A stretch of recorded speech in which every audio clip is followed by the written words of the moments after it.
Hello students, in this video I'll be discussing the concepts of an observer, body and a reference frame. Okay, so to explain that, let's take an example. Imagine करो कि आप एक room में हो and ये एक wall है, this is you and let's say मैं भी हूं यहाँ पे. Okay, this is me, right. अब मैं यहाँ पे खड़े होके तुम्हें देख रहा हूँ एंड मेरा वॉच बता रहा है कि टाइम है 6 PM. Okay, the time is 6 PM according to my watch. मैंने क्या किया, मैंने अपने आंख बंद कर दिया एंड एग्जैक्टली 1 मिनट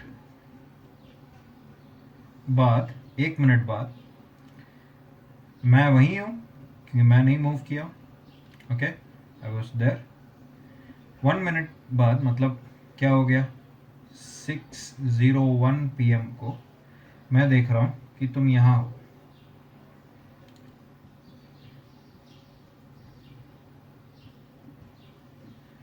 ओके, तो my question to you is कि व्हाट वुड आई ऑब्जर्व, क्या मेरे हिसाब से तुम मूव किए कि नहीं? तो the answer is of course yes. तो what, how would I describe your motion, मैं कैसे डिस्क्राइब करूंगा? मैंने तो अपना आंख बंद कर लिया था 1 मिनट के लिए, मेरा आंख बंद था, तो मुझे कैसे पता चला कि तुम मूव किए? तो कैसे पता चला? What I would see is, initially you are at this distance from the wall. ये डिस्टेंस है, let's say this is 2 meters. Okay, and 1 minute later you are at a zero distance from the wall, या फिर let's say a very small distance 1 feet या 0.1 meters 10 centimeters from the wall. okay, तो देख सकते हैं कि initially with respect to the wall you are at a distance of 2 meters and finally with respect to the wall you are at a distance of 0.1 meters. ठीक है, तो इस situation में ऑल्दो मैंने अपना आंख बंद किया, I am able to say that you moved because तुम्हारा पहले पोजीशन क्या था, यहाँ पे था, एंड अभी पोजीशन कहाँ है, यहाँ. Okay, so when can you say that a body has moved? You can say a body has moved when the bodies position changes with time. Okay, तो यहाँ पे कुछ इस एग्जाम्पल से मुझे कुछ इंपॉर्टेंट कंसेप्ट समझाना है. सबसे पहला बात यह है कि यू नीड टू आइडेंटिफाई कौन मूव कर रहा है, या बेसिकली किसका मोशन स्टडी कर रहा है. जिसका मोशन स्टडी कर रहे हो उसको कहते हैं body. So in this case you are the body, you are the body. Okay, who is studying the motion? I am studying the motion. So who am I am the observer. Okay, अब मैं observer हूं और आप body हो. आप move किए, वो मुझे कैसे पता चला? Because your position change. Now ये पोजिशन जो टर्म है दैट इज रिलेटिव, वो अलग अलग जगह के हिसाब से पोजिशन अलग अलग होगा. ठीक है, so I need to set a reference point. एक रेफरेंस लेना पड़ेगा, उस रेफरेंस के रिस्पेक्ट से तुम पहले कहाँ थे और अब कहाँ हो वो देखना पड़ेगा. तो मैंने इस केस में रेफरेंस कौन लिया? Wall. So what is a wall? This is the reference. okay, so with respect to the wall you are initially at a distance of 2 meters and with respect to the wall finally you are at a distance of 0.1 meters. okay, तो इस situation में हमने 3 terms define किए. पहला चीज body, second is the observer and third is the reference. Okay, ये तीनों का होना जरूरी है, तब जाके आप किसी बॉडी का मोशन स्टडी कर सकते हो. Okay, now this is quite a trivial thing कि बॉडी इमेजिन करना कि किसका मोशन स्टडी कर रहा है, that is quite trivial, that is understood. But observer का इंपॉर्टेंस क्या है वो मैं बताता हूँ. ठीक है, तो let's take up one more example. Imagine करो कि तुम एक कार में हो या फिर एक बस में हो. Let's say you are on a बस. पार्डन माय ड्राइंग, मेरा ड्राइंग थोड़ा खराब है. okay, now this is you and this is me. I'm on the road. okay, अब ये बस मूव कर रहा है. Okay, bus is moving like this. This is a road, right? Now my question to you is, who's moving here? You or me? I want you to pause this video and just think about this. Who is moving here? Are you moving or am I moving? So that answer would depend on who's observing.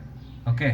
Now, अगर तुम observe कर रहे हो तो तुम्हारे लिए मैं move कर रहा हूं, और अगर मैं ऑब्जर्व कर रहा हूं तो मेरे लिए तुम मूव कर रहे हो. It's a very simple case. अगर तुम कार में बैठे हो and your car is moving, when you look outside the window you will see the trees and the traffic lights and all moving in the backward direction, है ना, उल्टा direction में move कर रहा होगा. तो this is with respect to me. So in this particular case, who is the observer? I am the observer. I am the observer. Okay, and who's the body? You're the body. Now, what about with respect to you? What if you are the observer now? मान लो तुम देख रहे हो मुझे, तो तुम्हारे लिए गाड़ी मूव नहीं कर रहा. When you're sitting inside a moving car, you won't observe that your car is moving. What you will observe is everything else is moving. तो तुम्हारे लिए तुम्हारा जो कार है या तुम्हारा जो भी व्हीकल है वो रेस्ट पे रहेगा, and I will be moving in the opposite direction, right? So here, who's the observer? You're the observer. And who's the body? I'm the body. So this is the importance of the observer and the body. ठीक है, observer decide करेगा कि body move कर रहा है कि नहीं. So motion is rest and motion are basically relative terms. एक ऑब्जर्वर के लिए हो सकता है कि एक बॉडी रेस्ट पे हो, एंड दूसरे ऑब्जर्वर के लिए ये हो सकता है कि बॉडी मूव कर रहा हो. Now if I introduce one more observer here, let's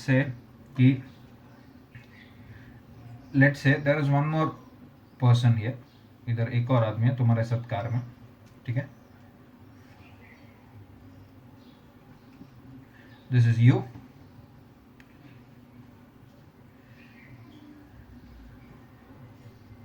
And this is, let's say, Sam.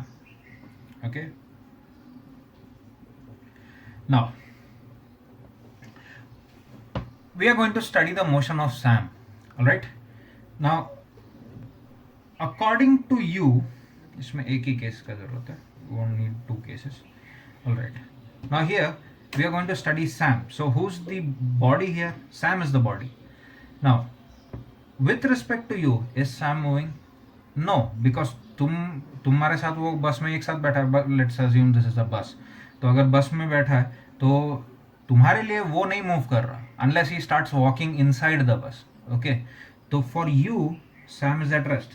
तो for you Sam is at rest, but for me Sam is moving along with the bus. So for me Sam is moving.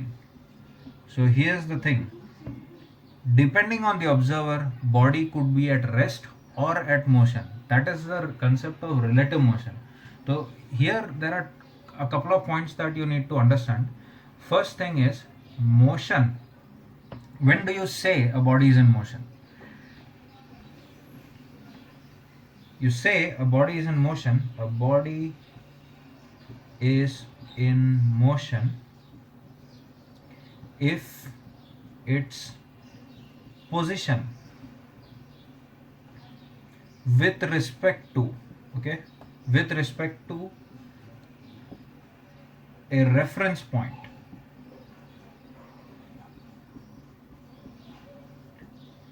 changes with time. Okay, a body is said to be in motion. A body is in motion if its position with respect to a reference point changes with time. That is very important. अगर आपको study करना है body का motion, you need to give it time. ठीक है, अगर मान लो कि तुम अगर ऐसे साइडवेज चल रहे हो, तो अगर साइडवेज चलते समय मैंने तुम्हारा फोटो खींचा, तो there is no way of knowing if you are moving और नॉट. ठीक है, photograph won't tell me if you are moving और नॉट. एक वीडियो लूंगा तब तुम मूव कर रहे थे वो मुझे पता चलेगा, है ना। या फिर आई नीड मल्टीपल फोटोग्राफ्स, एक अभी के इंस्टेंट पे या एंड देन बाद में फोटो लेना पड़ेगा, तो मल्टीपल फोटोज देख के मैं ये बता सकता हूँ कि तुम मूव कर रहे थे कि नहीं। ओके, तो you need to give it time. Time is a very important concept. बिना टाइम दिए तुम ये नहीं डिसाइड कर सकते कि बॉडी मूव कर रहा है कि नहीं। अगर बॉडी का पोजिशन चेंज ही नहीं हुआ, चेंज होने के लिए तुमको क्या देना पड़ेगा, उस बॉडी को टाइम देना पड़ेगा। Okay, so with respect to time, with time if the position of a body changes then it is said to be in motion. Now the second concept is, what we learned in this video is that motion and rest are relative concepts, relative terms. What do they depend on? They depend on the observer. Okay, तो इस video में हमने एक qualitative analysis किया है कि body कैसे move कर रहा है, तो कैसे उसको समझ सकते हैं। पोजीशन चेंज हो रहा है तो ऑब्जर्वर के हिसाब से बॉडी मूव कर रहा है। नाउ आगे के वीडियोस में we'll try to define it quantitatively, exactly वो कितना मूव कर रहा है, कैसे मूव कर रहा है, आगे का प्रेडिक्शंस क्या हो सकता है, वो सब देखेंगे। ओके।